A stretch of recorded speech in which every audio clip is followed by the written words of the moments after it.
Je vous remercie au nom du comité d'organisation d'être aussi nombreux pour la présentation des différents masters de sciences humaines et sociales et d'éthique qui sont proposés aux professionnels de santé, dont certains sont spécifiquement dédiés aux professionnels de santé et d'autres sont partagés avec des étudiants qui viennent d'autres horizons. On a fait ce travail de recensement. Malheureusement, quelques-uns de ces masters ont soit disparu ou en tout cas sont suspendus et ne seront donc pas présentés aujourd'hui. Donc d'autres, vous allez le voir, s'apprêtent à entrer dans l'offre de formation. Comme nous sommes quand même 10 à devoir ou 12 à devoir présenter, on s'est donné comme discipline de ne pas intervenir plus de 3 minutes à 5 minutes chacun, de façon à ce qu'on puisse après échanger si vous le voulez. Donc le premier de nos intervenants va nous présenter le master master éthique médicale et hospitalière appliquée de Marne-la-Vallée. C'est Bertrand Quentin et vous avez donc la parole. Donc je viens effectivement présenter le master de philosophie, parcours éthique médicale et hospitalière appliquée. Donc c'est l'université Paris-Est Marne-la-Vallée qui, à partir du 1er janvier prochain 2020, s'intitulera Université Gustave Eiffel. Donc master de philosophie, nous insistons sur le fait que c'est un master de philosophie avec comme sous-titre parcours éthique médicale et hospitalière appliquée. Pourquoi on insiste sur le fait que ce soit un master de philosophie ? Parce qu'il nous semble essentiel que les grands philosophes soient au centre quand même du travail, de la recherche et de l'apprentissage. Les grands philosophes de l'histoire ont des choses à nous apprendre qui sont toujours bonnes à réactiver. Donc on a dans notre enseignement une progression. Alors, une classe de Master 1, une classe de Master 2, 20 étudiants dans chaque classe. On ne veut pas dépasser ce nombre d'étudiants de manière à créer un état d'esprit. En Master 1, on a une étude très précise de l'éthique à Nicomaque d'Aristote. Et encore une fois, c'est un travail de fond. Il ne s'agit pas pour nous d'avoir des citations d'éthique qui sont parsemées ici ou là, mais bien de rentrer dans le détail de ce qu'un auteur peut nous apprendre, une manière de nous aider à répondre aux questions d'aujourd'hui. Et ça surprend toujours les étudiants de se rendre compte que quelqu'un comme Aristote nous aide à répondre à des questions encore d'aujourd'hui. Deuxième année, on travaille sur Kant, les fondements de la métaphysique des mœurs, des contemporains, Hans Jonas. Alors on a aussi des professeurs qui sont de renom. Je cite Corinne Pelluchon, qui fait un travail important dans le domaine de la réflexion sur l'environnement, sur l'animalisme. Éric Fiat, qu'on ne présente pas, qui fait un travail aussi sur son dernier livre, L'éloge de la fatigue, est un grand succès. Pour ce qui me concerne, je travaille sur les questions liées au handicap. Et puis David Smadja sur la bioéthique. Donc c'est exclusivement un master destiné à des professionnels. Nous ne prenons pas des étudiants en formation initiale. C'est 2 jours par mois, un mercredi et un jeudi à suivre. Donc je l'ai dit, c'est l'université Paris-Est Marne-la-Vallée, mais les cours ont lieu systématiquement à Paris, sur le campus Picpus. Nous avons donc certaines conférences qui sont filmées, celle du mercredi matin. Nous avons un certain nombre d'étudiants qui prennent goût à notre master au point de vouloir continuer en master recherche, ce qu'on appelle master humanité médicale, et ensuite en doctorat. Et puis un nombre assez conséquent d'entre eux peuvent publier. Et leurs publications sont également mises en valeur à travers un séminaire qui a lieu de 18h à 20h un mardi par mois, le mardi de cette semaine de master, et que vous pouvez trouver actuellement sur YouTube. Ça s'appelle le séminaire Ralentir Travaux. Ralentir Travaux, cette idée un peu qu'il faut prendre du temps pour réfléchir. Donc Ralentir Travaux, qui présente les travaux des étudiants et des membres de notre staff qui ont produit des articles importants ou des ouvrages importants. Voilà, je ne sais pas s'il y a des C'est très bien, questions. On peut peut-être profiter des quelques secondes qui nous restent pour entendre des questions, pour un échange, s'il y a 1 ou 2 questions. Puisque, oui, allez-y. Alors, ça a été un choix stratégique au niveau de l'université.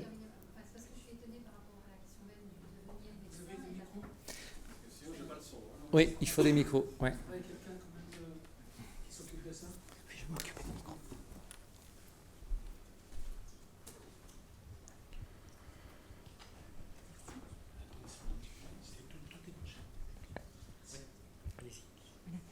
Voilà, donc Florence Parent de l'ULB.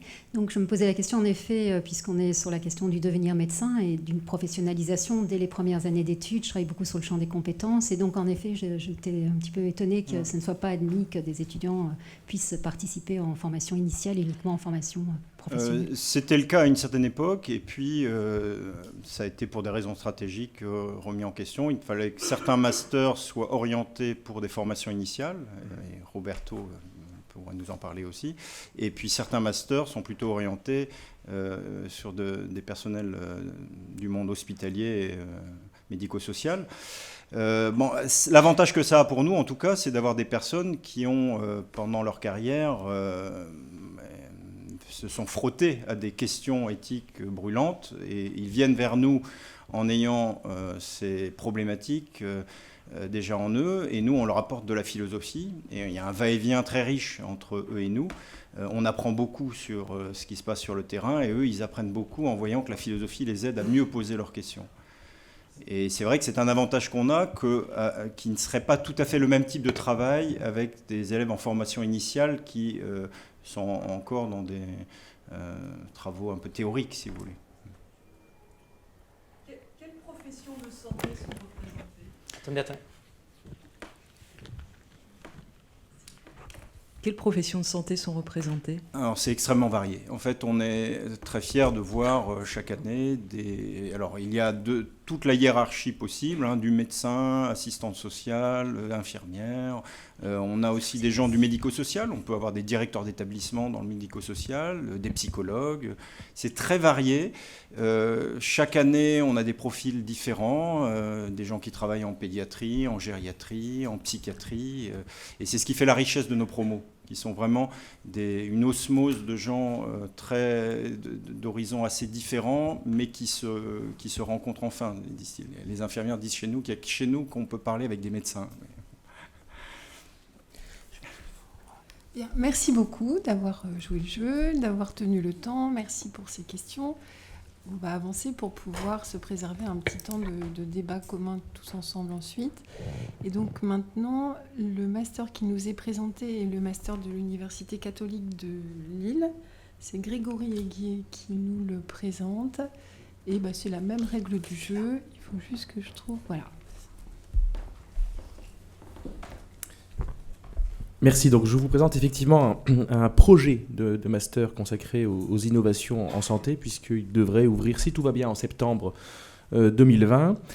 La particularité de ce master, donc, qui est destiné à des étudiants en formation initiale et aussi à des professionnels en formation continue, c'est de s'inscrire dans le développement d'un projet actuellement, un projet de recherche consacré aux innovations en santé et qui s'appuie sur le travail de 2 chaires de recherche. Une chaire consacrée à l'éthique et aux droits de la santé numérique, et une chaire apprentissage en santé qui questionne les nouvelles modalités finalement d'apprentissage en santé compte tenu de toutes ces évolutions, qu'elles soient sur le plan du numérique, mais aussi évolution sociale, la place du patient, les questions de collaboration interprofessionnelle, questions de démocratie en santé. Donc une redécouverte en partie du champ de la santé aujourd'hui qui nécessite sans doute de développer des nouvelles formes d'apprentissage. Et ça, c'est l'hypothèse un peu structurante et du projet et donc du projet de master, d'envisager cet agir en santé comme un apprentissage collectif et continu, c'est-à-dire l'enjeu devient dans ce cadre-là, bien sûr, d'acquérir des connaissances et de développer des compétences en partie stabilisées, mais aussi d'apprendre, on pourrait dire d'apprendre à apprendre, c'est-à-dire d'apprendre à actualiser ses connaissances et ses compétences. Donc ça fait partie des objectifs, si vous voulez, de ce projet de master. Donc comprendre les transformations des pratiques en santé compte tenu de ce contexte d'innovation, donc social, technologique, que j'évoquais juste avant. Développer des compétences de recherche dans une double visée épistémique et pragmatique. Donc visée épistémique, acquérir et développer et construire des connaissances. Et puis pragmatique, puisqu'il s'agit de développer des compétences qui vont permettre essentiellement d'identifier des besoins, des attentes, d'identifier aussi des nouveaux métiers, éventuellement, qui se feront jour compte tenu des évolutions de ce champ de la santé. Donc, en termes de modalités pédagogiques, l'idée serait de mettre l'accent sur l'apprentissage par la recherche, et notamment par la recherche-intervention, donc d'où l'idée de mixer les publics, formation initiale et de professionnels déjà en activité, pour réfléchir, analyser l'activité, aussi analyser les pratiques issues des contextes des participants et co-construire avec eux finalement une réflexion sur ces pratiques et le type de connaissances et de compétences que devraient générer, on pourrait dire, ces pratiques pour, j'irais sans doute les rendre plus adéquates avec les évolutions actuelles et à venir. Donc l'idée aussi, c'est d'être dans une approche pluridisciplinaire et d'accueillir un maximum de professionnels en articulant et en alternant le présentiel et la formation à distance. Et aussi, et ça c'est un point, une spécificité de notre contexte local à Lille et particulièrement à l'Université catholique de Lille, d'être dans une double visée, c'est-à-dire former des professionnels donc, pour la clinique et leur permettre de développer les compétences en matière de recherche essentiellement, et puis aussi accompagner notamment les étudiants qui voudraient s'inscrire à terme en thèse, sachant que la spécificité à l'Université catholique de Lille, c'est de ne pas avoir actuellement d'offres de formation suffisantes pour permettre aux étudiants, notamment qui voudraient épouser des carrières de PUPH, de pouvoir se former. Donc il y a une offre assez limitée finalement dans la région et donc peu de place pour l'ensemble des demandes. Et on a à peu près une trentaine d'étudiants qui, depuis 3 ou 4 ans, sollicitent les instances de la faculté de médecine de l'Université catholique de Lille pour réclamer finalement une offre de formation qui puisse leur permettre de développer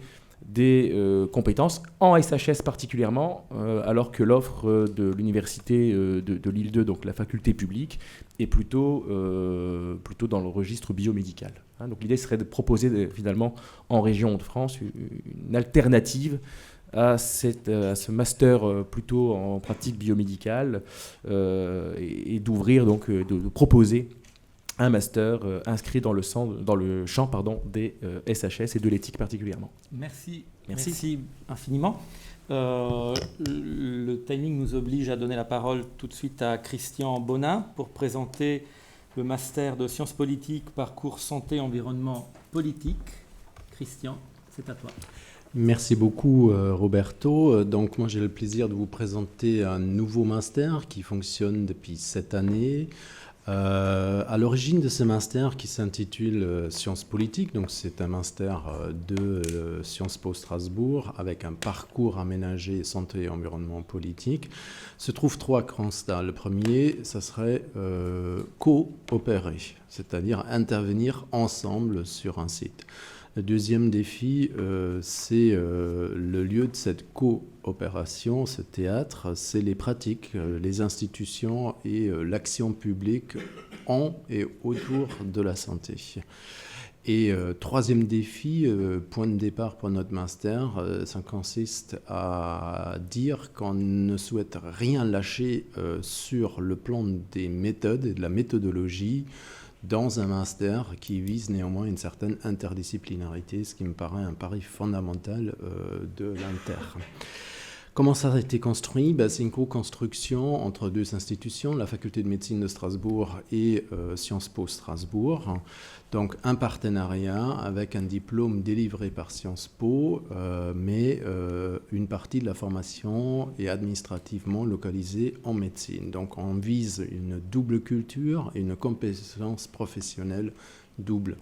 Comment ça fonctionne ? Donc c'est un master recherche avec possibilité de stage. Il est en M1 dans un master de sciences politiques générales avec des options orientées santé, environnement, politique. Pour les étudiants en formation santé, un parcours aménagé, puisque a priori, s'ils le font en double formation, il n'y a que 30 ECTS à valider en M1. avec signature d'un contrat individuel de formation pour ces étudiants, et donc une année M2 qui est une année complète qui prépare à la rédaction du master de recherche et éventuellement un travail plus prolongé de thèse. C'est une formation qui fait intervenir des sociologues, des politistes, des juristes, des médecins. Vers quoi tendons-nous? À la fois, idéalement, des internes qui retournent dans une pratique professionnelle. Pour vous donner une idée, cette année, on a un étudiant qui est en DES de néphrologie, qui va devenir, on l'espère, chef de clinique en néphro, mais qui a fait son master recherche avec une année recherche dans le cadre de notre master. En retour dans l'autre sens, la moitié de la promo, et ça pour nous c'est fondamental, et ça sera mon mot de clôture, la moitié de la promo vient de Sciences Po Strasbourg. Donc c'est des étudiants qui ont fait 4 ans de Sciences Po et qui intègrent du coup le M2 au titre de leur formation de Sciences Po, et qui ensuite visent plutôt des carrières en rapport avec la santé ou l'environnement dans des institutions plutôt politiques. Par exemple, une étudiante cette année a été recrutée à la fin de son stage au Conseil de l'Europe dans la cellule santé où elle travaillera directement. Donc l'idée derrière, c'est quoi? L'idée, c'est d'avoir à la fois une transmission verticale, c'est-à-dire des profs qui enseignent des choses dans nos différentes disciplines, mais ce qui est extrêmement important, c'est qu'il y a aussi une transmission verticale, c'est-à-dire quand on a travaillé, par exemple, j'ai dit méthode, c'est important pour nous, dans le cadre de notre TD, travaux de recherche encadrés sur la maladie de Lyme, ça commence par un médecin qui nous explique ce qu'est un Western blot. Les politistes ne comprennent rien. C'est les médecins qui leur réexpliquent entre les cours ce que c'est un Western blot et comment ça fonctionne, il faut le lire. En retour, quand on parle du débat autour de la maladie de Lyme à l'Assemblée nationale avec la venue d'un député, c'est les politistes qui expliquent aux médecins comment ça fonctionne. Et je pense que c'est vraiment la plus-value qu'on cherche dans cette formation, c'est-à-dire de mêler complètement ces deux publics qui, en fait, s'apprennent autant entre eux que nous, on puisse leur apprendre. Merci. Merci Christian. Gardez vos questions pour le débat tout à l'heure. Et maintenant, nous donnons la parole à Guillaume Lachenal qui va nous présenter en 3 minutes le master Histoire et philosophie des sciences Paris Diderot. Merci. Donc après un... Oui, voilà. Non, on va remettre... Voilà. Après un jeune master, un vénérable master, qui doit être hérité de la fin des années 90, je pense, qui s'est métamorphosé plusieurs fois, qui est le master LOPHIS. L'acronyme, c'est Logique, Philosophie, Histoire, Sociologie des Sciences, donc, qui est le master d'études sur les sciences de Paris Diderot depuis longtemps, qui est maintenant intégré dans une mention Humanité et Sciences, avec l'idée peut-être un jour de lui faire un petit frère ou une petite sœur qui s'appellerait Humanité médicale. Ça fait partie des projets auxquels on tient en ce moment et qui aboutiront bientôt, j'espère. Alors, la place des humanités médicales pour l'instant dans ce master, donc c'est un master généraliste dont le principe, qui est un principe qui est assez orienté vers des étudiants scientifiques de formation d'ailleurs, même si, en gros, on a peut-être une grosse moitié de scientifiques et une autre moitié qui viennent des sciences humaines et sociales et de la philosophie en particulier. C'était de faire un master qui permettait d'approfondir sa formation scientifique. Donc les biologistes continuent à faire un peu de biologistes, les mathématiciens un peu de maths, et puis, ou les philosophes un peu de philosophie, et puis de se former à part égale en histoire et en philosophie des sciences, avec une formation de philosophie générale assez exigeante. Et puis des formations un peu plus ouvertes, en particulier sur ce qui sont un peu les points forts du master, qui sont les aires culturelles, en particulier sciences en Asie. Donc on a une équipe très forte à se faire là-dessus. Donc c'est des choses qui sont enseignées dans le master. Et des formations aussi à la sociologie, à l'anthropologie des sciences qui sont possibles. Alors la place de ce qui concerne la médecine là-dedans, ça prend la forme d'un parcours, disons, un peu vertical de spécialisation qui se branche sur sur un tronc commun en histoire et philosophie un petit peu générale des sciences. Et donc les étudiants qui sont intéressés par ça peuvent se construire un itinéraire de spécialisation et on les guide là-dedans vers la médecine, sachant que tout ça n'est pas en silo étanche et c'est possible de panacher un petit peu. Et donc l'offre principalement, c'est une formation en M1 de philosophie de la médecine et d'introduction à l'histoire de la médecine, en particulier une UE qui est elle aussi assez ancienne et à laquelle on tient beaucoup, qui fait intervenir un peu toute l'équipe, en particulier Olivier Doron qui aurait dû parler à ma place aujourd'hui. Je veux bien qu'on fasse un petit saut à l'autre diapo, je ne sais pas si je peux le faire. Oui, je le fais.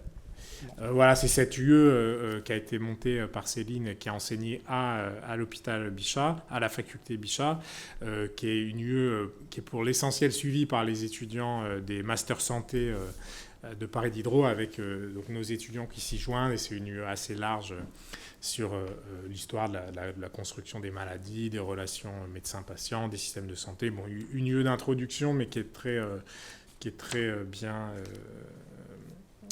très bien menée pour faire un panorama comme ça assez large. On peut revenir à celle d'avant. Merci. Et pour ce qui est du M2, c'est à titre d'exemple, mais on a monté aussi une UE avec Olivier Doron qui s'appelle Sciences de la vie et société 18-20e siècle, qui est cette UE-là, mais en gros qui est une introduction aux questions de biopolitique au sens large en utilisant le tropisme foucaldien d'Olivier Doron et des choses un peu plus d'anthropologie, des biosciences, y compris contemporaines, dans une deuxième partie. Voilà, on peut revenir au tout début. Et la possibilité aussi en M2 de suivre une UE d'éthique appliquée, une autre UE de philosophie de la médecine, et puis des UE histoire et philosophie des sciences de la vie qui sont aussi prises par certains étudiants et étudiantes dans leur parcours. Voilà, et puis un mémoire de recherche qui clôt la formation sur le dernier semestre en interaction avec l'UMR Sphère. Donc voilà, c'est un master qui va peut-être un jour s'associer, se dédoubler comme une sorte de division d'hydre vers un master humanité médicale, on l'espère, mais en attendant, il y a déjà une place bien occupée par la médecine sur ce modèle intégration à un parapluie HPS général. Merci. Maintenant, j'invite Emmanuel Hirsch à venir présenter le master éthique médicale, éthique, sciences, santé, société de l'espace éthique d'Île-de-France.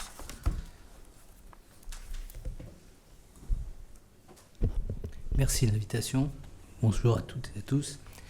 Donc notre master, je vais vous le présenter, il s'est construit à travers les années et on est parti de DU avant de parvenir à un master. Il s'adapte aussi, puisque ce que je vais vous présenter, c'est la formulation qui a été validée pour 2020, à savoir qu'il s'est enrichi du fait qu'on est devenu espace éthique d'Île-de-France avec de nouvelles missions, qu'on soit devenu laboratoire d'excellence dans le domaine de la maladie d'Alzheimer et tout ce qui est anticipation de la maladie, qu'on soit maintenant en charge de la structure d'éthique de Paris-Saclay. Donc on a une évolution plus scientifique, alors qu'au départ on était beaucoup plus dans un master soins médical. On voit qu'il y a eu des évolutions importantes et on a cherché à les transposer dans la réalité. Voilà. Assez rapidement l'historique. Vous voyez que finalement le premier master c'est 2005, dans un contexte pour nous favorable, puisque un certain nombre de collègues sont plus universitaires que nous le fûmes à l'époque. En fin de compte, on a bénéficié, et c'est un privilège, d'une université très compliante à nos propositions. Je parle de Paris-Sud et c'est la même chose au niveau de Paris-Saclay. Donc notre public, c'est un public plutôt de professionnels, mais pas exclusivement, ce qui permet, j'allais dire, au niveau de la production, notamment du travail dans les mémoires. C'est la même chose, je sais, à Paris-Descartes, par exemple, qu'on suit avec beaucoup d'attention, puisqu'on a été un peu inspiré par ce que Christian Hervé avait mis en place, ce qui fait qu'effectivement, il y a une production très très intéressante au niveau des étudiants. On a une vingtaine d'étudiants aujourd'hui en file active parmi les doctorants, donc c'est quelque chose aussi d'important au niveau de la recherche. Voilà, donc voyez dans quel contexte très favorable on se situe aujourd'hui, avec une évolution vraiment sensible, à mon avis, dans le recrutement des étudiants. On a un recrutement national, on n'est pas uniquement parisien. On a donc un recrutement qui va être de plus en plus vers la science, c'est-à-dire vers tout ce qui est innovation biotechnologique, mais pas que, puisque vous avez vu que dans la bioéthique aujourd'hui, l'intelligence artificielle, bref, tout un ensemble de concepts qui n'étaient quand même pas au rendez-vous de l'histoire lorsqu'on a cheminé dans l'éthique sont là. Donc cela dit, on s'enrichit évidemment pour la construction de notre master, de tous les colloques, toutes les manifestations publiques, regardez sur le site de l'Espace Éthique, qu'on organise au quotidien. Voilà, on a 80 étudiants, on a limité, alors j'ai appris donc vous avez limité à 20, nous la demande est forte, donc ce sont 80. La demande est forte chez nous aussi. Non, mais c'est pas ce que je veux dire, c'est pas d'interpréter ce que je vais dire d'une manière péjorative. J'espère qu'elle est forte chez tout le monde et que la réponse surtout est forte. Mais donc on a 80 étudiants, on s'arrange aussi pour avoir des étudiants qui viennent notamment d'Afrique, et qui développent aujourd'hui sur le terrain, et on a mis en place un dispositif pour pouvoir les accueillir, les structures d'éthique. Vous voyez, donc ça c'est la présentation. Voilà, donc on a une pédagogie aussi peut-être moins bonne, mais à mon avis équivalente à ce qui se fait chez d'autres pour ne pas accentuer les sensibilités. Vous voyez, donc acquisition de connaissances fondamentales, notre approche est plutôt une approche transdisciplinaire, c'est-à-dire elle n'est pas essentiellement philosophique, dans la mesure, et on en discutait il y a déjà des années avec ceux qui ont été les pères fondateurs de cette approche universitaire, l'éthique n'étant pas une discipline, il est très difficile de la retenir à quelques principes. Donc on n'a pas un master qui est un master philosophique, c'est un master qui intègre les sciences humaines et sociales, l'anthropologie, l'économie, la sociologie, bref, toutes les questions qui peuvent enrichir et nourrir une réflexion éthique pluridisciplinaire. Voilà, donc c'est assez rapide une présentation. Et juste pour un message, peut-être aux uns et aux autres, comme on a des responsabilités vis-à-vis du futur, nous avons eu à cœur de numériser la quasi-totalité des masters à partir de la note de 14. Donc aujourd'hui, on a 1700 mémoires qui sont numérisées. Et j'incite, tout à l'heure, on citait Foucault, l'histoire du temps présent s'inscrit, puisque on a beaucoup de professionnels. Et on voit, et c'est très intéressant, qu'il y aurait même des recherches maintenant à faire sur l'histoire, c'est-à-dire comment des thématiques, les soins palliatifs, l'autonomie de la personne malade, bref, à travers ça, on a une ressource, à mon avis, très intéressante pour les philosophes de demain ou même d'hier, et puis surtout pour les historiens. Donc je trouve que c'est très intéressant, tout est numérisé, uniquement c'est accessible en se déplaçant à l'université. Voilà un petit peu la maquette qu'on présente, donc qui vient d'être validée. Vous voyez, elle est assez simple. On a été très attentif, parce qu'on est quand même nous dans un contexte, j'allais dire, démocratique, laïque. Il y a eu de plus en plus de demandes sur les questions laïcité, spiritualité, toutes ces questions qui sont des questions particulièrement sensibles aujourd'hui. Je pense que c'est très important de développer une offre dans ce domaine. Voilà quelle est la proposition. Donc on a bien sûr insisté, puisque Politis, le Conseil pour l'éthique de la recherche et l'intégrité scientifique de Paris-Saclay, a comme mission, comme dans toutes les universités maintenant ça se fait, de former les doctorants à l'éthique de la recherche et à l'intégrité scientifique. Il y en a 5200 à Paris-Saclay. On en forme à peu près 1200 par année. Et c'est vrai que ça nous a fait beaucoup réfléchir sur la notion d'intégrité scientifique, d'éthique de la recherche. On a créé pour ce faire un poste de maître de conférence qui a été confié à un épistémologue, qui est Léo Koutelek. Juste une question, vous avez combien d'intervenants? Parce que je sais que vous devez partir. Combien d'enseignants, chercheurs qui interviennent dans vos... Parce que vous avez quand même une maquette très... Il faut regarder sur notre site, nous travaillons dans la transparence. Ouais. Uniquement, on a des universitaires, au sens propre du terme, c'est-à-dire qui apportent des compétences solides dans les différents champs requis. Et puis on a aussi des professionnels, puisqu'on n'entendrait pas aujourd'hui une formation, une sensibilisation à l'éthique sans ce partage. C'était dans le rapport Cordier au tout départ sur l'enseignement de l'éthique. Et nous, on a été attentifs à ce qu'il y ait à la fois des professionnels qui ont développé des compétences. Et d'ailleurs, c'est très très impressionnant.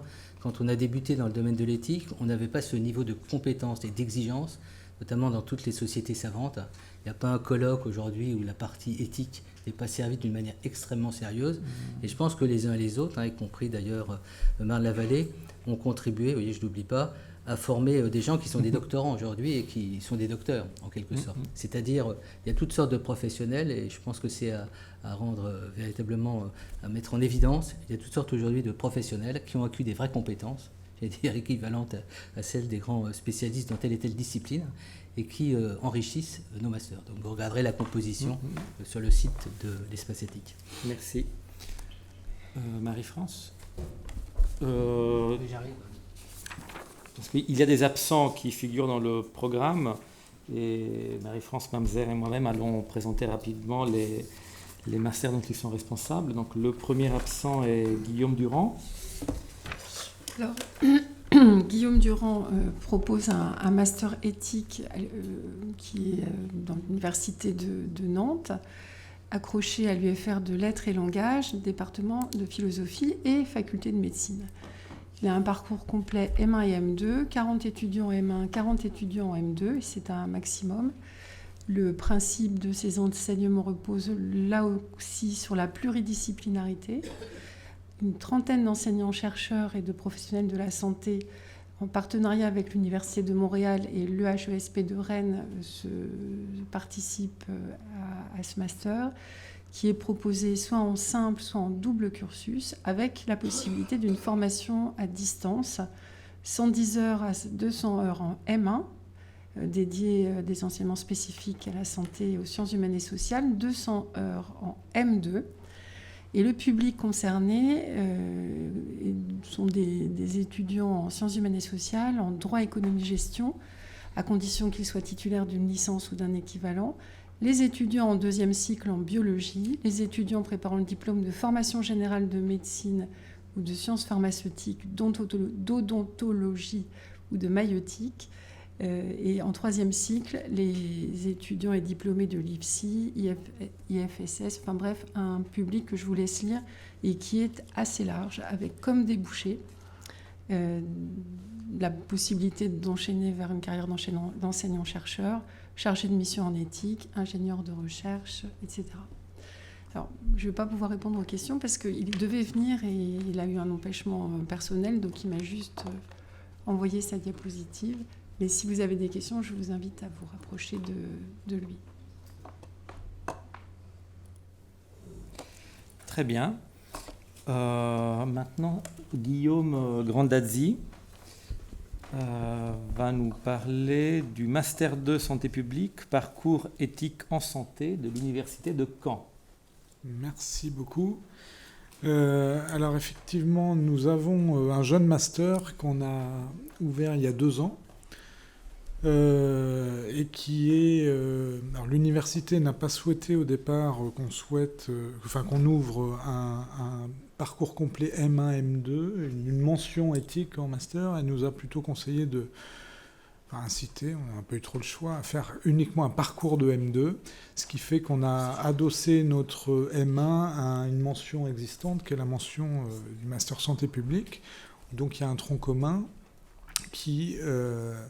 où il y a 2 UE spécifiques pour les étudiants qui veulent ensuite faire le M2 éthique. L'idée au départ, c'était aussi de proposer aux étudiants de santé qui peuvent faire un M1 santé allégé, puisqu'ils ont en général que 2 UE de M1 à faire, un stage et un mémoire pour valider un niveau M1 et entrer dans un M2. Et ils avaient le choix qu'entre des masters très biologie, sciences, etc.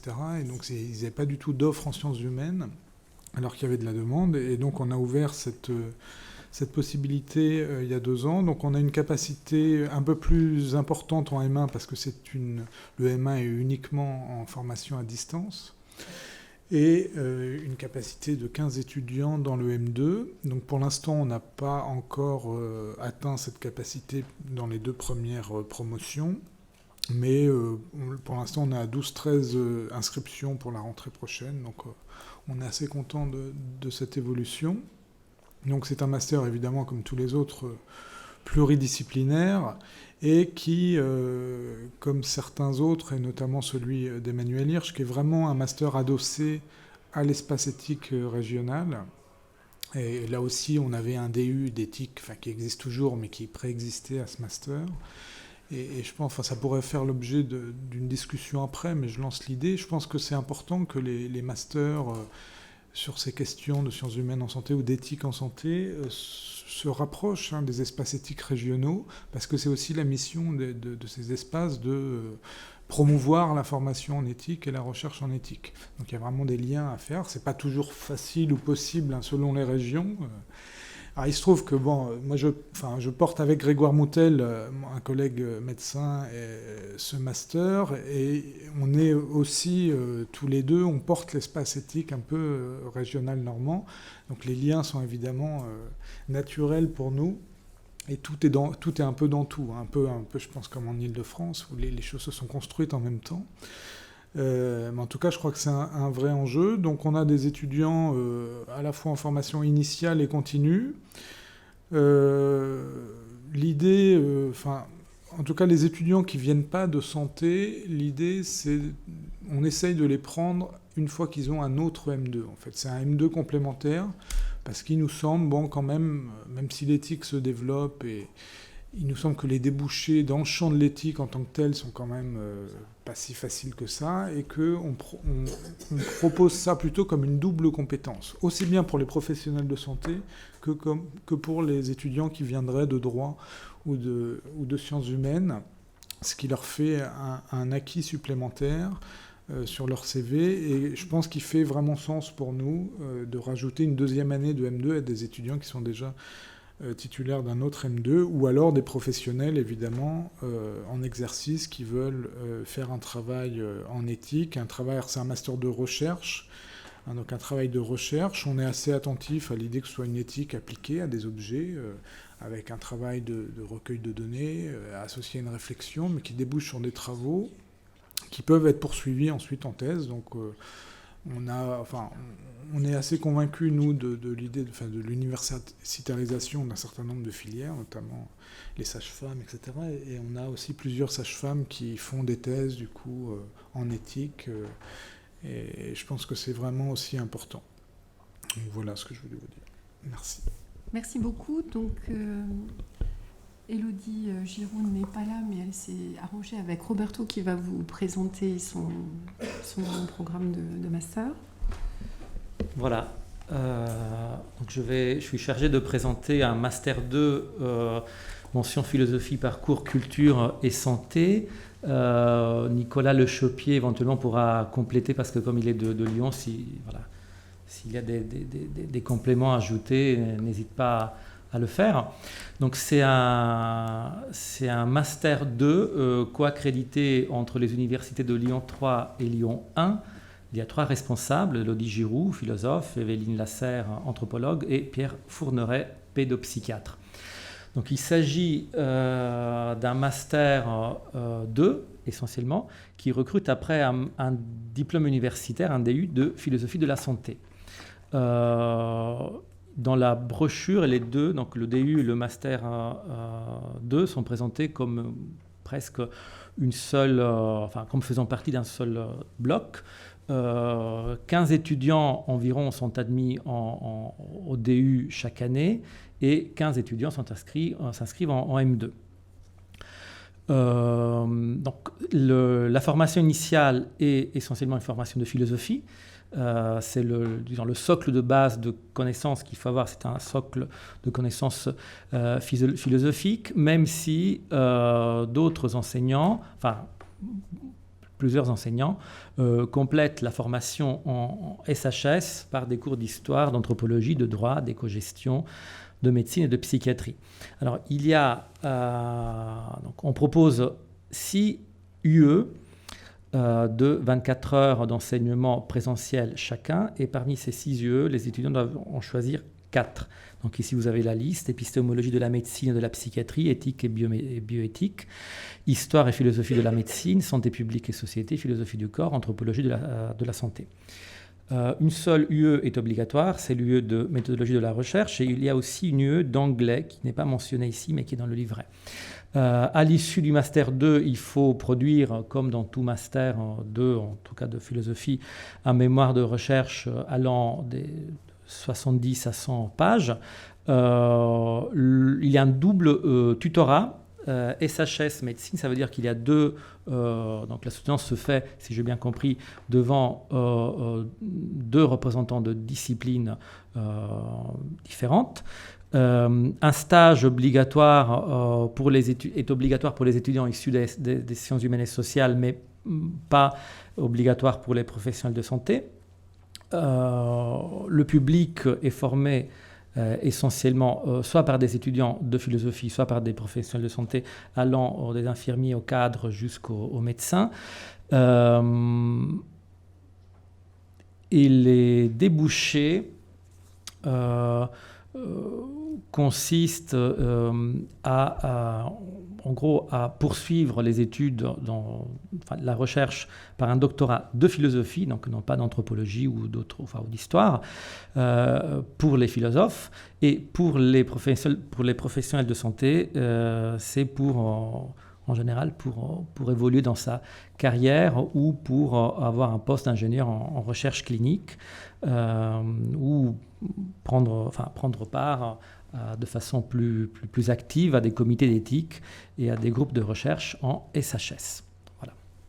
Est-ce que Nicolas aurait des compléments ? Merci. Donc, nous passons à Marie-France Mamzer qui va présenter le master dont elle est responsable. Je le prépare. Merci. Alors, le master dont je suis responsable est rattaché à l'Université de Paris, mais pour l'instant dans sa composante Paris-Descartes. Il est composé d'un M1 et d'un M2, avec la particularité de proposer 2 itinéraires différents en M1. L'un qui permet à des étudiants qui sont soit en formation initiale, soit veulent reprendre des études, d'avoir un parcours complet et de pouvoir valider un M1 en validant 60 crédits ECTS. Pour ces étudiants-là, il y a 2 mini-stages d'1 mois qui sont organisés de manière personnalisée, qui leur permettent de prendre un contact par immersion dans la clinique et dans la recherche en santé. En M1, nous avons 15 places et nous n'en ouvrirons pas plus. Et en M2, nous avons ensuite un parcours classique qui leur permet de valider 60 crédits ECTS, qui est ouvert soit à ceux qui ont eu déjà le M1 et qui viennent d'autres disciplines que des disciplines de la santé, soit à des étudiants de santé qui ont validé leur DFGSM, qui ont déjà validé leur 2e cycle, et on a beaucoup d'internes. Et on est très attentif à ouvrir aussi cette formation de M2 à des étudiants qui ne sont pas ni médecins, ni psychologues, et donc des juristes, des philosophes, des anthropologues, enfin des étudiants de façon à ce que ce qui se passe pendant les cours puisse se prolonger dans les discussions qu'ils ont entre étudiants et qui leur sont extrêmement chères et qui sont très constructives. C'est la raison pour laquelle nous offrons plus de places en M2 qu'en M1. Cette formation, elle repose sur des enseignements théoriques, bien sûr, sur des partages d'expériences et surtout sur une formation à la recherche par la recherche, puisque dès le Master 1, il commence un premier travail encadré, avec un encadrement qui est double, un encadrement collectif qui se fait dans des séminaires qui leur sont dédiés et qui réunit autour de la table et avec eux des chercheurs en sciences humaines. Donc on a un anthropologue, un philosophe, un sociologue, mais aussi des médecins et des juristes. Et puis leur objectif est de réussir à faire un travail de recherche structuré avec une méthodologie bien comprise et bien assimilée sur un corpus bibliographique qu'ils doivent analyser après en avoir évidemment bien précisé le contexte à travers un autre travail de recherche bibliographique. En M2, ce qui est attendu, c'est une recherche sur le terrain à partir d'une question de recherche qui doit être problématisée et pour laquelle il bénéficie du soutien de l'équipe de recherche que je dirige et qui est une équipe de recherche en éthique attachée, enfin en tout cas englobée dans une UMR de recherche plutôt biomédicale. Le stage donc l'obligation de stage dépend totalement de leur formation initiale et il n'y a pas d'obligation de faire un stage pour les médecins, les pharmaciens, etc. Mais pour les autres, on s'arrange pour les aider. Il est préférable, je crois, pour ces étudiants qui intègrent directement le M2, d'avoir dédié une année entière, c'est-à-dire que ceux qui continuent de travailler comme internes pendant cette formation ne font pas des bons travaux et donc je les encourage vivement à le faire en 2 ans, mais ça reste un pis-aller. Le mieux, c'est quand même de s'immerger complètement pendant 1 an. Et le public, je vous l'ai détaillé, donc je ne reviens pas dessus, avec comme débouché la possibilité d'enchaîner sur un doctorat. Et nous sommes rattachés à l'école doctorale ED2 162, d'intégrer certains postes de la santé publique, enfin pas beaucoup d'originalité par rapport à ce qui a été présenté par ailleurs. Très bien, donc j'invite à venir présenter le Master 2 Recherche du domaine sciences humaines et sociales, et je demande à la régie de basculer vers le deuxième ordinateur. Oui, bonjour. Voilà. Bah, c'est bon. Voilà. Bonjour, je suis là avec, avec Vincent Camus donc, de l'Université de Tours. On vous le présente ensemble. Donc à Tours, nous avons, vous voyez, le nombre d'étudiants assez élevé parce qu'en effet, les étudiants peuvent choisir entre des unités d'enseignement qui font partie des parcours master. Et ce parcours de master 1, que nous appelons diplôme de préparation à la recherche en sciences humaines, est un parcours pluridisciplinaire. Donc vraiment, les SHS sont représentés à plusieurs titres. Donc soit les étudiants choisissent un enseignement, une unité de recherche et d'enseignement, et ils peuvent se limiter à quelques unités, soit ils complètent le parcours de Master 1, et donc ils choisissent 4 enseignements SHS, dont 2 dans la même unité, donc soit en psychologie santé, éthique médicale, philosophie, histoire, humanité et santé publique. À la fin de ce parcours des 4 unités d'enseignement, ils sont obligés pour nous de suivre un stage de 6 semaines. Le stage peut substituer un stage de clinique avec accord des professeurs, et ils doivent rédiger un mémoire et passer une soutenance devant un jury. Comme vous le voyez, donc, ces parcours de Master 1 sont...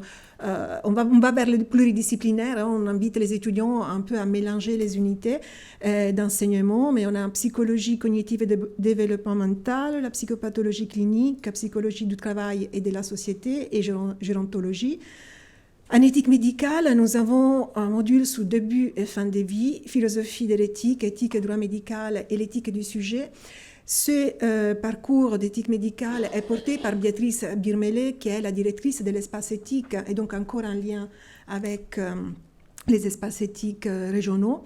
Philosophie de la médecine comporte des enseignements en biologie, notamment médecine, psychiatrie et génétique. On a un enseignement en histoire de la médecine, je ne le détaille pas, vous le voyez. Ce matin, on parlait du corps, on parlait des femmes, donc nous, on a essayé de proposer ces unités.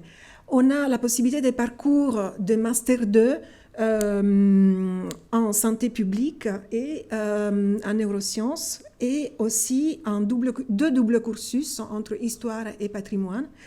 Et nous invitons aussi les étudiants qui souhaitent poursuivre leurs études en d'autres parcours de Master 2 à s'inscrire, et notamment beaucoup d'étudiants de Tours viennent à Paris pour l'éthique, parce qu'on n'a pas encore un master éthique à proprement parler à Tours, un Master 2 j'entends, et pour la philosophie aussi.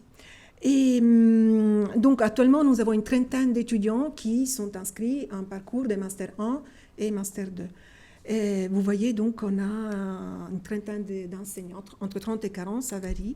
Les publics est varié aussi. Donc, nous commençons à inciter les étudiants, ils sont presque obligés à s'inscrire en L2, L3, mais nous avons beaucoup d'externes qui s'inscrivent en parcours de Master 1, Master 2, et on commence à voir pas mal d'internes qui ont besoin des sciences humaines et bien s'inscrire en Master 1 et puis poursuivre en Master 2. Avec recherche par la suite et clinique. Donc après, Vincent pourra intervenir. Donc, parfait. Merci. Merci Concetta. Je demande maintenant à la régie de basculer. Et je donne la parole à Isabelle Rémy-Largeau de l'Université de Versailles-Saint-Quentin pour présenter le master sciences cliniques en soins paramédicaux. Voilà. Je suis là. Ah, voilà. Oui, bonjour. Effectivement, donc je vais vous présenter le master qui s'appelle le Master Sciences cliniques en soins paramédicaux. Ce master est, comme vous pouvez le lire sur la diapositive, par rapport aux autres masters qui ont été précédemment présentés, a une particularité, c'est qu'il est le fruit d'un partenariat historique entre, d'une part, l'université Versailles-Saint-Quentin en Yvelines, Et puis Sainte-Anne Formation qui est un organisme de formation public qui fait partie de ce qu'on appelle aujourd'hui, depuis le 1er janvier, le GHU Paris Psychiatrie et Neurosciences. Vous connaissez tous, je pense, l'hôpital Sainte-Anne. Donc le GHU est né de la fusion de 3 établissements, dont l'hôpital Sainte-Anne. Alors, le responsable universitaire de ce master pour l'UVSQ, c'est le professeur David Orlikowski. Et puis, il y a 2 responsables pédagogiques pour Sainte-Anne Formation, moi-même, et puis Mireille Saint-Étienne, qui a été en fait à l'origine de la création de ce master. Ce master est proposé depuis 2011. Les étudiants de la 7e promotion vont bientôt soutenir leur mémoire en septembre. Ce master a eu un caractère précurseur. Il entre maintenant dans sa phase de maturité aussi, de questionnement, puisque vous avez sans doute entendu parler de la création de la formation conduisant au diplôme d'État d'infirmier de pratique avancée, qui modifie le paysage. C'est vrai mais je pense que ça pourra faire partie de la discussion de tout à l'heure. En tout cas, nous avons fait le choix, et nous sommes les seuls, donc ce master est unique dans le paysage français, de maintenir ce master malgré la création du diplôme d'IPA. Encore une fois, je pense que ça pourra faire l'objet de la discussion qui suivra, mais j'espère de respecter le temps qui m'est imparti. Ce master donc, comprend un M1 et un M2. Le M1 est centré sur une approche généraliste de l'exercice infirmier et le M2 vise à un approfondissement de la clinique selon 3 options au choix: la psychiatrie et santé mentale, douleurs et soins palliatifs et maladies chroniques et dépendance. Alors, le nombre approximatif d'étudiants varie en fait, mais la première promotion a commencé avec 6 étudiants, hein, c'était vraiment innovant, et puis actuellement on est entre 10 et 15 étudiants pour chaque année. Alors, les disciplines dominantes, ce sont les sciences infirmières. J'ai vu que demain, Mme Liana Jovic fait une intervention sur les sciences infirmières, donc je pense qu'il y aura aussi matière à discussion sur ce sujet. Et puis, les sciences humaines et sociales qui occupent une place extrêmement importante dans cette formation, soit directement parce qu'il y a des interventions directement de ces sciences humaines, soit indirectement parce que ces sciences humaines sont contributives aux sciences infirmières elles-mêmes. Alors, je pourrais aussi également détailler, si vous le souhaitez, ces différentes apports en sciences humaines, mais rapidement, par exemple, il y a des cours d'histoire, des cours d'anthropologie, des cours de sociologie, etc. Alors, la particularité de cette formation, c'est qu'elle a pour objectif de développer une spécialisation en clinique dans le champ infirmier. Encore une fois, on pourra revenir sur la différence avec le DEIPA tel qu'il est proposé aujourd'hui. La différence essentielle, c'est que dans ce master, nous n'allons pas sur le champ de la délégation médicale. C'est-à-dire qu'il ne s'agit pas de former des infirmières qui seront capables par ailleurs de prescrire des examens ou des médicaments à la place du médecin. On reste sur les compétences infirmières telles qu'elles sont définies au niveau législatif aujourd'hui. Simplement, on monte en compétences et en généralité. Les intervenants, eh bien, il y a très nombreux intervenants qui sont... alors, la caractéristique là aussi, c'est qu'on a soit des professionnels de santé qui ont développé une expertise dans un champ particulier, soit des enseignants-chercheurs, et notamment en sciences humaines et sociales. Le nombre d'heures d'enseignement est de 350 heures par an. Tous les cours ont lieu en présentiel. À ces CM et CTD s'ajoutent 2 stages, un stage en M1 et un stage en M2, que je pourrais détailler aussi si vous le souhaitez.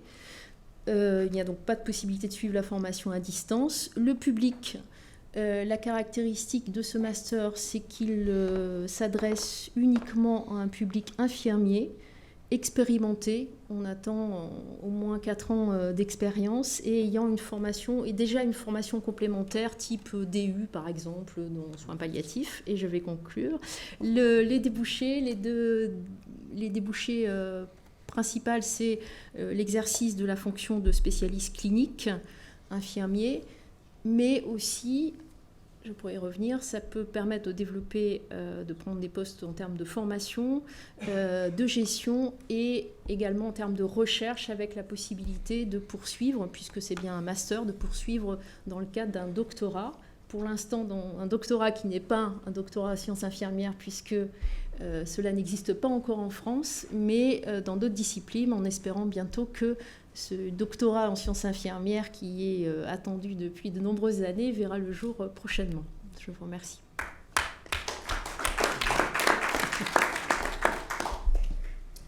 Donc, maintenant, Roberto va nous présenter le master professionnel philosophie, soins, éthique et santé à l'université de Bordeaux-Montaigne, puisque Barbara Stiegler n'a pas pu être présente. Oui, vous pouvez basculer l'écran, très bien. Donc, le master soins, éthique, santé de l'université Bordeaux-Montaigne est un master de philosophie. Donc il a un ancrage fort dans la philosophie. Mais la responsable, Barbara Stiegler, insiste sur le fait que ça reste un master pluridisciplinaire. Il y a peu de philosophes par rapport aux enseignants, chercheurs ou aux professionnels en SHS et professions de santé qui interviennent dans cette formation. Il y a une trentaine d'intervenants qui enseignent en duo. Donc ce sont des séminaires en réalité qui sont faits par deux représentants de deux disciplines différentes. Chaque promotion est formée par 20 étudiants maximum. Il y a une sélection assez stricte à l'entrée sur dossier, sur projet personnel. Et en général, il y a une quinzaine d'étudiants issus des filières de santé, toutes filières de santé confondues, y compris des professionnels de santé, et 5 étudiants en formation initiale venant des SHS. Généralement, c'est la philosophie, mais il y a de temps en temps quelques anthropologues ou juristes qui sont acceptés dans cette formation. Le M2 comporte 192 heures d'enseignement présentiel réparties en 12 sessions de 2 jours. Donc c'est conçu pour un public de professionnels et qui cherche surtout à apprendre une démarche éthique. Et donc voilà, donc c'est pour ça qu'il s'inspire beaucoup des textes philosophiques. Et puis les professionnels montrent comment la philosophie peut éclairer ou problématiser ou rendre plus pertinentes certaines démarches éthiques.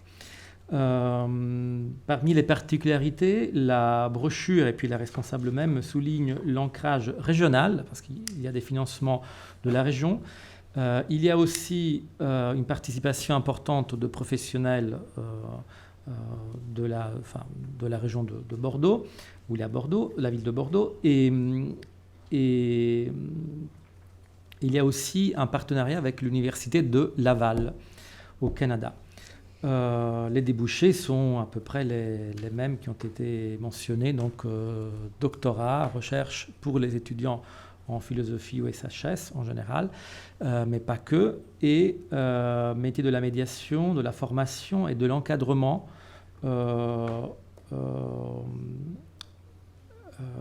pour les autres. Voilà. Merci beaucoup. Est-ce que Laurent Vizier... Laurent Vizier, oui, il a une présentation, il se présente tout seul. Non, on va quand même le présenter, il va présenter le master soins, humanité, société. Voilà, j'aime qu'on me regarde, donc je ne vous mets pas de support. Si vous voulez chercher, il y a énormément de pages sur le site. Vous tapez SHS Med sur Google et vous allez tomber directement sur à la fois sur le labo et sur le master.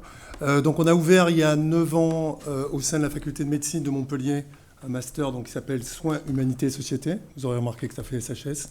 C'est un hasard, on n'y avait évidemment pas pensé. Ce master, c'est un petit master. Je dis petit, vraiment volontairement. C'est un master anti-productiviste. C'est-à-dire qu'on souhaite avoir pas plus de 13-14 étudiants chaque année. On y arrive, on a toujours peur que chaque année on nous dise qu'il faudra en avoir plus parce qu'en fait il y a beaucoup de demandes. 13-14 étudiants donc, qui sont choisis sur dossier et sur projet qui sont des professionnels. En général, une moitié ou une petite moitié de médecins, soit internes, soit médecins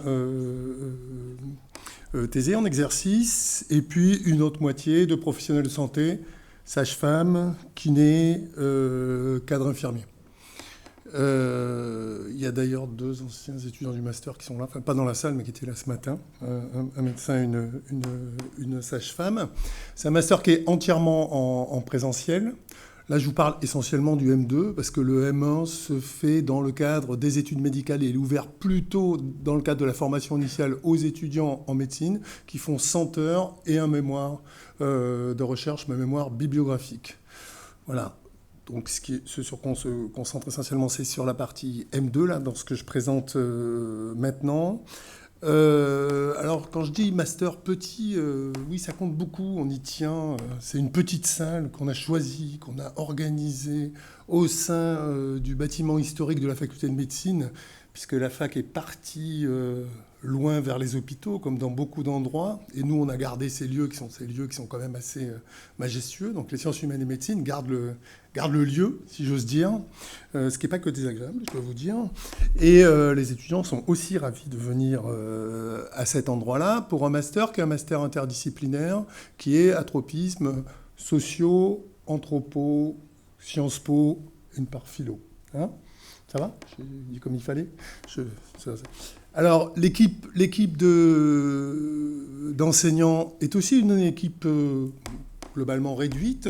C'est-à-dire, il y a les quelques enseignants qui sont au cœur du master. On est 5 ou 6, et globalement, c'est une quinzaine d'enseignants qui enseignent dans ce master. On fait venir des gens, d'ailleurs, quand on estime que sur des sujets donnés, on choisit vraiment dans un réseau de relations, de travail en commun. Je sais pas, je pense à Christian, par exemple, qui vient tous les ans de Strasbourg pour des chercheurs chevronnés, mais on a aussi des jeunes. Je vois Alexis là-bas, qui revient régulièrement chaque année, parce qu'on estime que leurs apports sont des apports spécifiques et que c'est bien que ce soit eux qui fassent ça. Bon, c'est tout en présentiel, c'est 250 heures. Le M2, c'est 1 semaine de cours par mois. En fait, 3 jours et demi de cours par mois, du mardi matin au vendredi midi, de septembre jusqu'à mai. Donc, c'est assez exigeant. Il faut que les gens le programment. On préfère aussi quand les gens ne font que ça cette année-là, mais ce n'est pas toujours possible puisqu'ils sont en partie professionnels, mais il y a un certain nombre de gens qui sont en année recherche aussi, ce qui est effectivement très, très productif. C'est un master qui est adossé au labo de recherche, qui est le labo des chercheurs qui sont enseignants là, enfin le noyau, donc c'est le labo de sciences politiques de l'université de Montpellier. Puis il y a une espèce de petit paradoxe, c'est que quand on a créé ce master, quand j'ai créé ce master il y a 10 ans, quand il y avait les travaux pour le trait, c'était assez difficile. Que la fac de médecine admette de créer un master de sciences humaines sociales, ça n'a pas été que simple. Donc on m'a dit plein de choses et on m'a dit, mais quand même, les sciences humaines sociales, c'est très bien, t'as qu'à aller les faire à la fac des lettres, ça sera beaucoup mieux, il ne faut pas que ça se fasse là.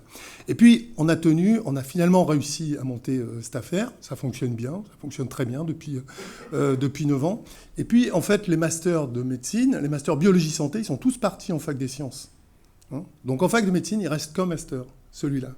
C'est le master de la faculté de médecine. Voilà. Donc, c'est une sorte de gloire. Et aujourd'hui, mes chers collègues de santé publique, de différentes parties de BS, de biologie-santé, viennent me voir et me disent « Laurent, est-ce que dans le prochain quinquennat, ça serait pas mal quand même que finalement on revienne certains parcours? Est-ce que ça serait pas bien de les mettre aussi, d'associer des choses aux sciences humaines et sociales ?»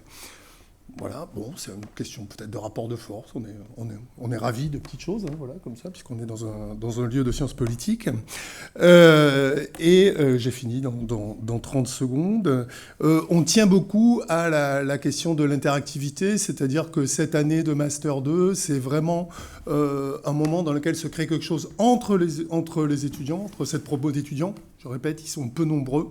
Donc au début, ils sont très timides, et puis très rapidement, ils font vraiment promo, ils sont là, ils vivent un peu au département, il y a une bibliothèque, etc. Donc ils hantent les lieux, et de plus en plus souvent, et aussi avec l'équipe d'enseignants qui est en fait très proche. Donc il y a une proximité qui se crée, et dans l'interdisciplinarité et l'interprofessionnalité, voilà, qui nous satisfait assez jusqu'à aujourd'hui.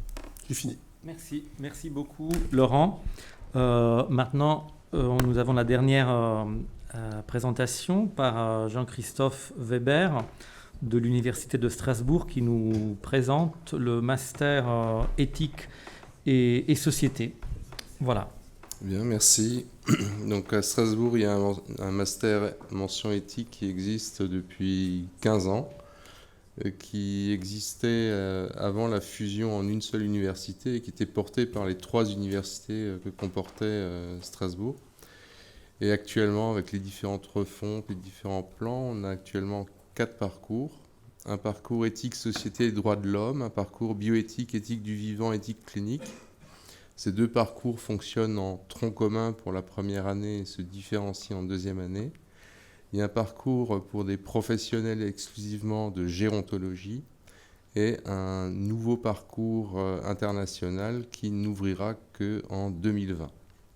Alors si je parle pour les étudiants en médecine, ce qui leur est proposé, c'est essentiellement le parcours bioéthique, éthique du vivant et éthique clinique, qui est aménagé et allégé pour les étudiants qui en général s'inscrivent en double cursus au moment de l'inscription en 3e année de médecine. Donc ils commencent la première année du master en parallèle. Ils terminent cette première année, ils peuvent effectuer cette première année de master en 1 an, mais beaucoup diffèrent une partie de la validation à un moment donné dans le 2e cycle, c'est-à-dire en 4e, 5e ou 6e année. Ceci afin de pouvoir effectuer un stage et d'avoir du matériel d'enquête qui soit un petit peu plus épais que ce qu'ils peuvent avoir dans les stages avant la 4e année. Donc en M1 et en M2, on accueille environ 40 étudiants par an, dont une douzaine, 12-15 viennent des études de santé, principalement des étudiants en médecine. Il y a aussi de temps en temps un étudiant en chirurgie dentaire ou en école de sage-femme. Par contre, après, il y a souvent un gap entre la validation de la première année, qui se fait donc en 4e, 5e année de médecine. Ils ont validé leur première année de master, et après, on les perd de vue. Et puis, on en retrouve certains en M2 lorsqu'ils font un stage en année recherche. Alors, j'annonce déjà une question à l'ensemble de mes collègues. C'est est-ce que vous acceptez en M2 des étudiants qui ont fait un M1, par exemple, à Strasbourg ? Je sais que ça a été possible une fois ou l'autre pour certains étudiants qui ont fait leur M2, parce qu'au moment du 3e cycle, les étudiants se dispersent et il y a des étudiants qui, évidemment, changent de ville. Ce master est fondé sur l'interdisciplinarité. C'était au moment de la création quelque chose qui était très fort, et donc on a des enseignants et des enseignements aussi qui sont fondés sur des enseignements disciplinaires, que ce soit la sociologie, le droit, la théologie, l'histoire, la littérature pas encore, mais ça va venir à partir de l'année prochaine. Il y a un stage de terrain en M1, un stage de recherche en M2 qui est l'intégration dans une équipe de recherche. C'est un enseignement en présentiel et le public, donc c'est des licences de toute discipline, et pour les étudiants en médecine, c'est à partir de la 3e année. Voilà. Très bien. Merci. Alors, nous avons terminé ce tour de table, cette présentation générale. C'est le moment du débat. Il y a déjà une question qui a été posée par Jean-Christophe Weber sur la mobilité des étudiants d'une université à l'autre. Est-ce que quelqu'un souhaite répondre à cette question, par exemple ? vous acceptez à Montpellier ou à Caen? Ça se pose dans les deux sens, la question. C'est-à-dire, Oui. quand on a les étudiants en M1, je suis tout à fait sur la même ligne que toi, hein. Quand on a les étudiants en M1, ils nous disent, oui, mais après, notre M2, est-ce qu'on pourra le faire? Est-ce qu'il y a d'autres choses de ce type-là ailleurs en France? Parce qu'on ne sait pas où on sera, hein, pour les étudiants en médecine qui sont en M1. Et là, moi, ce que j'essaie de leur répondre, c'est de leur dire ce que je fais, moi, du côté du M2. C'est-à-dire qu'on prend les gens sur dossier en fonction de leur projet, qui nous montrent qu'ils ont fait. Évidemment, ils viennent parfois d'autres masters. C'est-à-dire qu'il n'y a pas de ligne directe, nous, dans nos masters, dans cette logique médicale. Il ne peut pas y avoir de ligne spécifique et unique entre le M1 et le M2. Donc, il faut bien qu'il y ait des passages. Donc, nous, on a chaque année des étudiants en M2 qui n'ont pas fait le M1 chez nous. Ouais. Nous, c'est et pareil. on espère que c'est le cas ailleurs aussi. Nous, c'est pareil. Hein. On a une ouverture totale, justement, pour favoriser le mélange des approches, des idées et la richesse des discussions et la meilleure compréhension des phénomènes. Parce qu'il y a ce qui se joue en cours, et puis on a vu que vraiment ce qui se jouait après, autour, dans les réunions du soir et tout ça, c'est d'un apport considérable. Oui, allez-y, présentez-vous. Mathieu Cortel. Oui, j'avais une question. Je voulais savoir comment vous vous organisiez, alors c'est peut-être à tout le monde, mais ceux qui veulent pourront me répondre, la mise en pratique de la théorie dans ces parcours-là. C'est-à-dire, bon, peut-être les stages, etc. Mais comme il y a une dispense de cours assez fondamentales, comme la philosophie ou l'histoire, qui peuvent être quand même assez distante de la pratique, de la décision éthique. Comment vous articulez justement cette situation de prise de décision éthique dans vos parcours plutôt théoriques et comment justement s'aménage à peu près tout ça sous la forme d'une pratique théorique des SHS dans les santé, dans les parcours santé ou comme vous mettez en place en master. Je veux bien dire un mot. Oui. Après, je crois que ça dépend aussi beaucoup des intervenants, hein, et de la façon dont le rapport qu'ils ont à leur propre discipline. En fait, soit on a effectivement un rapport assez purement théorique, soit on essaye de penser les liens avec la pratique. Et alors nous, je sais que dans notre master, les philosophes, les juristes, etc., qui interviennent, sont des gens qui aussi participent, par exemple, à des groupes d'éthique clinique, hein, dans les établissements de santé, etc. Donc c'est assez naturel et assez facile pour eux de mettre en lien leurs concepts et leurs réflexions théoriques avec des exemples assez concrets de questions qui se posent pour les professionnels. Donc je pense que c'est pas si compliqué que ça, pour autant que les professionnels soient dans cette démarche-là. Et je pense que c'est aussi important pour ça qu'il y ait des liens qui existent déjà entre les sciences humaines et la médecine. C'est-à-dire que c'est des gens qui sont habitués à se côtoyer, à travailler ensemble dans l'interdisciplinarité, pas seulement venir faire un cours de philo ou faire un cours de droit comme ils le feraient peut-être ailleurs. D'autres souhaitent intervenir, souhaitent répondre à la question, parce qu'il y a peut-être d'autres points de vue parmi les responsables des masters ici présents. Alors, moi je veux bien intervenir, parce qu'en réalité, nous, j'ai bien aimé la formulation de votre question, c'est comment on met en pratique la théorie. Alors, dans le master dont je vous ai parlé chez nous, là, on ne fait pas comme ça du tout, c'est-à-dire qu'on commence par essayer de bien comprendre le phénomène complexe dans lequel s'inscrit la décision compliquée à prendre. Et donc, pour ça, on a besoin vraiment d'une approche et d'un éclairage multidisciplinaire. Et en sort une question qui va après, ensuite, éventuellement trouver des réponses théoriques ailleurs. Mais on n'est pas du tout dans une approche théorique de prime abord pour voir comment ensuite on peut... c'est vraiment la démarche inverse. Oui, on a une deuxième question. Oui. C'est pour revenir sur l'intervention de M. Weber. Effectivement, la compatibilité entre un M1 et un M2 dans deux facs différentes est absolument inconnue des étudiants, les 3/4 du temps. C'est un énorme frein pour essayer de faire ces M1, ce qui a également tendance à laisser pas mal d'étudiants. Soit ils décident de faire directement un double cursus, soit ils vont en biosanté, vu qu'il c'est souvent plus facile de trouver une compatibilité après, pour faire son M2 durant une année de recherche, une fois qu'on est durant l'internat. Donc est-ce que ce serait envisageable vu vos réponses également, vous-même, vous ne savez pas forcément exactement qu'est-ce qui se fait ailleurs et comment est-ce qu'on peut rendre compatible un M1 et un M2 en 2 facs différentes. Est-ce que ce serait envisageable, pas de standardiser vu que ce mot est très mauvais, mais surtout pas, mais de réussir à avoir une cartographie entre guillemets des M1 et des M2 qui pourraient être compatibles pour qu'un étudiant puisse construire son projet, même en sachant qu'il voudra éventuellement changer de subdivision une fois rentré dans l'internat. Christian. Merci pour votre question. Donc,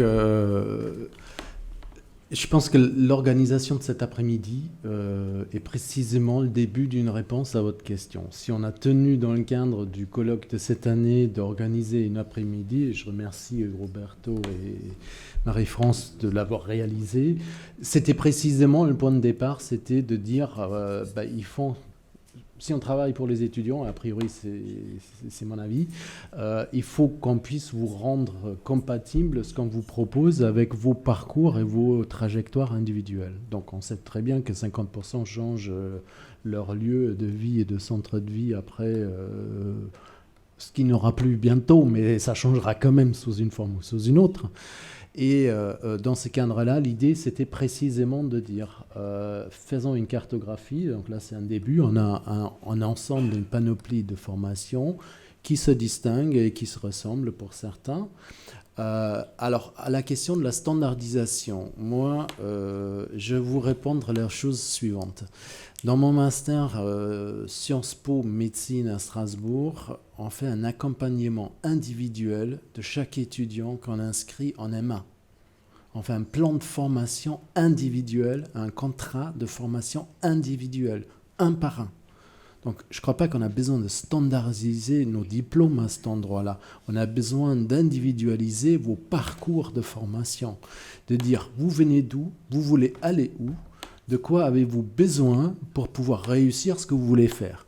Si vous venez d'un master d'éthique où il n'y a peut-être pas assez pour moi de méthodologie empirique d'enquête de terrain, eh bien, je vais vous proposer peut-être, oui, de suivre en plus une de méthodologie d'enquête de terrain parce que je pense que ça vous est utile, pas parce que je pense que ça doit faire partie de la formation standardisée de votre diplôme, mais parce que ça fait sens dans un parcours et dans un objectif de formation et de recherche. Donc je pense que pour moi, la bonne réponse, je pense qu'il faut comprendre qu'en master, vous n'êtes plus des masses, vous n'êtes pas 40 000, hein, vous êtes des individus et on vous forme à ça. Vous êtes dans une voie individuelle et vous avez vu que les effectifs de nos masters, pour la plupart, c'est 15. C'est les étudiants qu'on suit, dont on connaît le nom, dont on connaît les sujets de recherche. Et peu importe que ce soit l'éthique ou les sciences humaines, plus sciences politiques, etc., à cet endroit-là, je ne pense pas que ce soit vraiment le gros problème à cet endroit-là. Le problème, c'est où est-ce que vous voulez aller.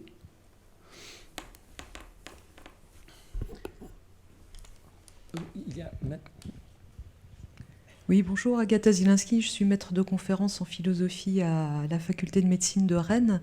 J'ai une question sur l'articulation entre les DU et les masters.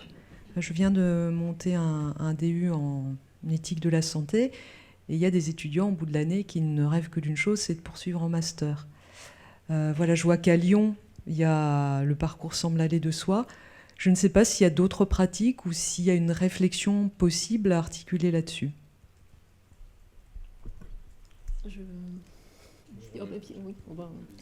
Juste une réponse qu'aurait fait sans doute M. Quentin qui est parti tout à l'heure parce que je me permets de parler dans sa suite puisque je suis co-responsable aussi du DU d'éthique qui est organisé entre Sainte-Anne Formation et l'UPEM. Et en fait, ce qui se passe, c'est que en ce qui concerne ce dispositif, on a un DU d'éthique. Et les étudiants qui suivent ce DU ont la possibilité, si leur mémoire a dépassé, alors la limite a été la note de 14, en fait, ils ont la possibilité de prétendre entrer directement en master, même si par ailleurs ils n'ont pas suivi une formation en éthique. Bien sûr, chaque dossier est évalué individuellement, mais en tout cas, dès qu'ils entrent en DU, ils savent qu'il y a cette possibilité, c'est affiché d'emblée, de pouvoir poursuivre ensuite en master, toujours dans la même université. À Strasbourg, on a pour la gérontologie, par exemple, il y a une articulation forte entre le DU et le master en gérontologie. Pour ce qui est de l'éthique, on avait pendant des années un DIU entre Strasbourg et Nancy d'éthique médicale. Et c'était d'autres publics que ceux du master. C'est plus des publics de professionnels et qui ont aussi la possibilité, c'était une organisation avec des journées regroupées, alors que là, notre master, c'est quelque chose qui est en dehors du parcours aménagé. C'est très difficile de le suivre en étant professionnel. Il est accessible à la formation continue pour certaines UE, mais ceux qui veulent faire l'intégralité du master, ils sont obligés de le faire en 5 ou 6 ans.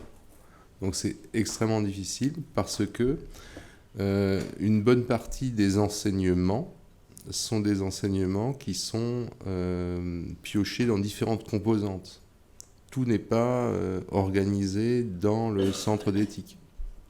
Donc chez nous, c'est par exemple assez compliqué d'articuler un DU et un master. On peut imaginer, par exemple, de faire des validations d'acquis, de valider certaines UE de master pour certains étudiants qui viendraient d'un DU, mais ça se décide également au cas par cas. Mais il n'y a rien de naturel et d'organisé. Et il y a un DU Grand Est maintenant qui renaît. Le DU Strasbourg-Nancy avait cessé d'exister. Merci. Anne-Marie Jutel, sociologue, Victoria University, Nouvelle-Zélande. Notre collègue à droite a posé une question que j'aimerais reposer sous une forme différente. C'était de considérer à quel point la pratique peut mesurer l'efficacité de l'enseignement en sciences sociales et humanités. Je pense qu'on a tort de penser que c'est l'application pratique qui mesure justement l'efficacité de cet enseignement. En fait, ça force la réflexion, ça nous force aussi à avoir un esprit critique et penser en dehors des sillons. Mais en fait, c'est une question qui nous revient fréquemment. Comment est-ce que vous, je ne sais pas lesquels d'entre vous qui voudraient répondre, pensent à cette question? Est-ce que l'application ou l'intégration dans le travail du médecin ou du soignant est vraiment le but souhaité, ou est-ce que c'est autre chose? La théorie, la pratique, le nexus, je ne sais pas si on dit ça en français, mais la juxtaposition de la théorie et l'application n'est pas forcément une conclusion logique de l'enseignement. Est-ce que je me fais comprendre? Je ne sais pas si je l'ai bien dit. Est-ce que c'est l'application qui compte? Pour moi, non. En fait, l'application est intéressante, mais ce n'est pas comme ça qu'on mesure l'efficacité d'un enseignement théorique. Alors, comment répondre à cette attente que tout ce qu'on enseigne va avoir une application immédiate appliquée aux soignants? Qui souhaite répondre? Roberto. Oui, non, Guillaume. Juste un mot. Je crois que vous avez raison, mais ça renvoie à ce que vous disiez ce matin quand vous citiez que la parole du sociologue doit résonner auprès des professionnels. Je crois que l'idée, c'est ça aussi, c'est effectivement pas d'appliquer des concepts ou des théories sur le terrain, voir si ça marche ou si ça marche pas. Ça, on peut faire ça pour des travaux de recherche, mais c'est pas le but de l'enseignement et de la pédagogie. Mais je crois que effectivement, les étudiants, aussi bien ceux qui font un DU que ceux qui font un master, quand ils viennent en tout cas de la formation continue, ou que ce sont des professionnels qui font cette démarche-là, il y a vraiment le besoin, enfin l'envie et vraiment le besoin de prendre du recul par rapport à leur propre pratique. En fait, c'est ça, c'est besoin de souffler, de se poser et de réfléchir sur ce qu'ils font. Ce qu'ils n'ont pas le temps de faire au quotidien, en fait. On voit bien comment fonctionne l'hôpital aujourd'hui, les systèmes de santé ou médico-sociaux. Et ils ont le nez dans le guidon, et ils n'ont pas le temps, et ils n'ont pas forcément non plus les outils. Donc c'est aussi leur amener les outils pour prendre ce recul, réfléchir sur leur pratique, et je dirais c'est le point de départ de l'éthique, hein, c'est s'arrêter, penser pour réfléchir sur ses pratiques. Donc si on arrive à ça, je dirais c'est déjà gagné, et c'est beaucoup. Nous, ce qu'on essaye de faire, c'est de redonner aux professionnels qui viennent chez nous ou de donner aux étudiants internes qui viennent la compétence de savoir formuler et transformer en question structurée qui peut déboucher sur une recherche éventuellement ou juste une réflexion argumentée, ce qu'ils ont identifié comme à l'origine d'un malaise ou d'un mal-être dans leur peau de professionnel.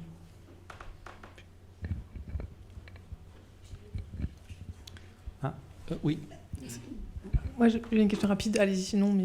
Non, mais ça sera très rapide, en fait, parce que donc, Gilles Moutot, département de sciences humaines et sociales de Montpellier, où je travaille avec Laurent Vizier. Moi, j'ai l'impression que, d'abord, que la théorie est aussi une pratique, bon vieux matérialiste, et que finalement, aussi, l'intérêt peut-être de ce type de formation, enfin celle qu'on essaie de proposer, c'est peut-être justement d'interroger dans quelle mesure cette manière même de poser le problème est à déconstruire. C'est-à-dire d'interroger cette opposition entre théorie et pratique. Ça fait partie aussi des choses qui sont peut-être des évidences à démystifier, voilà, à problématiser. Et pour revenir à ce que vous disiez, j'ai beaucoup aimé et d'ailleurs ça résonne avec la phrase que tu as reprise là, que les paroles résonnent, que la parole du sociologue ou de l'anthropologue, enfin bref, ceux qui sont là, résonnent, mais auprès du soignant, si le public est un public donc de soignants, mais aussi que ce soit une phrase que le soignant n'aurait pas pu écrire, ce que vous disiez. Bon, alors on peut d'ailleurs le prolonger en se disant que il me semble que peut-être que si on réussit à faire quelque chose dans ces formations, ça doit s'apparenter pour moi à quelque chose comme à une bouteille à la mer, c'est-à-dire que il faut penser en termes de non-prévision de ce à quoi leur serviront les paroles qu'ils ont entendues là, donc pas seulement d'ailleurs celles des intervenants, mais celles qu'ils auront échangées entre eux. Parce que Laurent disait qu'il vivait presque au département, hein. D'ailleurs il pille la bibliothèque, c'est plus possible, quoi. On n'a plus rien. Donc la formation qu'ils acquièrent, c'est bien eux qui l'acquièrent, hein. C'est pas seulement parce qu'ils ont entendu des gens qui viennent avec une théorie, on aura réussi quelque chose si un jour, qui est un moment qui n'est pas calculable, dans une situation donnée, quelque chose leur revient, hein, vient les poindre en quelque sorte, et que là, ils se disent, tiens, ça me sert à quelque chose, ça fait écho, il y a une forme de résonance, pour parler comme à Montreusin, et ça leur appartient, ça, justement. Et on ne sera pas là à ce moment-là, mais c'est très bien. Voilà. Moi, j'avais une question à vous poser vis-à-vis des capacités d'accueil de vos masters. Elles sont quand même assez restreintes, effectivement. Aujourd'hui, on est quand même dans un changement de paradigme, puisqu'on dynamise de plus en plus les sciences humaines et sociales à l'intérieur des études de médecine. Les doubles cursus sont de plus en plus valorisés. Donc, est-ce qu'il y a de votre part une volonté, finalement, d'ouvrir ces capacités d'accueil ? Et dans un second temps, on peut peut-être... Effectivement, là, vous disiez tout à l'heure que tous les masters n'étaient pas remplis à 100%. On peut se poser aussi la question finalement de l'orientation des étudiants au sein de ces masters. L'orientation doit être assez rapide, hein, parce qu'en général, ça s'adresse plutôt à des DFGSM, donc à des deuxième ou troisième années qui sortent de la PACES, qui n'ont pas forcément toujours l'idée première de faire un double cursus en sciences humaines, ou alors après de faire une césure avant l'externat, ça peut faire un peu peur. Mais donc tout ça va changer aujourd'hui. Donc est-ce que il y a une volonté finalement d'ouvrir vos formations, et si oui, comment ? Et non. Ça sera la dernière question, donc si vous voulez intervenir, tout le monde peut prendre la parole, mais c'est la dernière question. Je dirais oui et non. C'est-à-dire, jusqu'à présent, nous n'avons pas cherché à limiter le nombre d'étudiants en médecine. Il y a énormément d'étudiants qui, en troisième année de médecine, entrent dans un master. Le master physiopathologie, enfin, dominante biologique, ils ont, je sais pas, 90 ou 110 étudiants. Il me semble qu'en troisième année de médecine à Strasbourg, 60% des étudiants commencent un master. Après, il y a d'autres choses, parce qu'il y a aussi le côté carrière universitaire qui peut pousser des étudiants à voilà. Plus que dans une volonté propre de s'intéresser au domaine. You have it. D'autres réponses ? Ouais. D'autres souhaitent prendre la parole, parce que sinon, on termine maintenant. Ceci dit, il y a un étudiant de master qui a fait un doctorat d'éthique, et son CNU de chirurgie a accepté le doctorat d'éthique. Et il a fait une HDR mixte, chirurgie et éthique. Donc c'est tout à fait possible. Les étudiants se font des films aussi. Mais parfois ce sont des films réalistes parce que les sections de CNU, elles sont imprévisibles. Et en médecine interne, on aurait pu imaginer la discipline médicale la plus ouverte aux sciences humaines. Ben non. Mais en chirurgie, ils sont tout à fait ouverts à la philosophie et à l'éthique.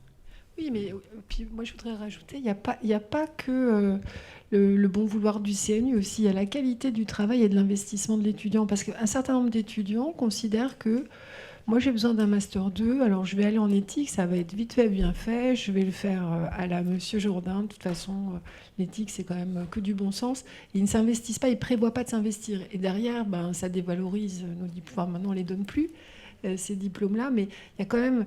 Je crois, de notre part, une responsabilité à être d'une très grande exigence, notamment en matière de méthodologie, de façon à ce que les travaux de nos étudiants puissent rayonner, être publiés et peut-être remonter encore la cote des recherches qualitatives, parce qu'on souffre aussi de ça.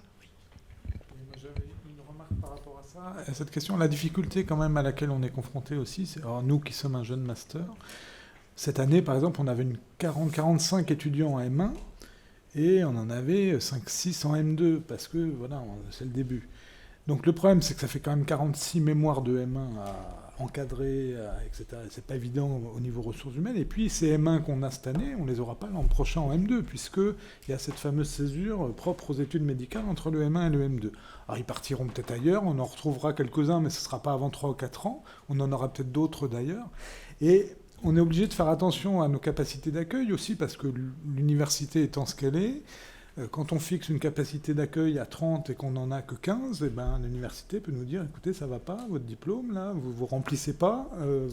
Donc voilà, on est aussi dans ces contraintes ou ces injonctions un peu paradoxales qui sont compliquées. Encore une réaction, puis après on s'arrête. Sinon, on ne peut pas aller aux sessions suivantes. Peut-être juste en réponse à la question où je sentais une crainte sur mais est-ce que si on est plus nombreux en médecine avec l'évolution en cours, il va y avoir capacité d'accueil. Oui, je pense que c'est l'objectif. On a mis en place ces formations pour vous les proposer.